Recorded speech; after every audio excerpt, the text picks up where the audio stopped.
nek kabeh iki mau janjane dudu kok lupute Bagong, wong Bagong ngomong kaya ngono ki rak ya kasunyatane to Bagong. Nggih. Kowe nek perang rak ya mung gunakake sikil to Werkudara. Yo. Lah Bagong mau muni ngono apa kira-kira luput apa Bagong kira-kira ngarani kowe apa kira-kira Bagong dawuh karo kowe apa malah kira-kira ratu kae mau nyumbari karo kowe? Ora. Lah nek ngono kowe gelem tanggung jawab perkarane apa ora?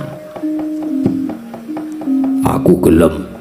Ning ono syarate. Syarate apa? Bagong sik kon maju. Sampeyan arep makake kula. Sejak kapan sampeyan dadi Jaya Indra? Profesor Ndrawati pun paring dawuh, nek sampeyan luput mergo sampeyan nyumbari karo ratu nika wau.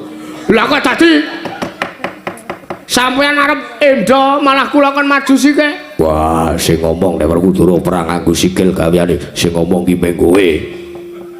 Lah nek ora tenan to, lah kula ora mung nyeritake nek sampeyan niku nek perang mesti menggunakake sikil ora to kok nganggo tangan.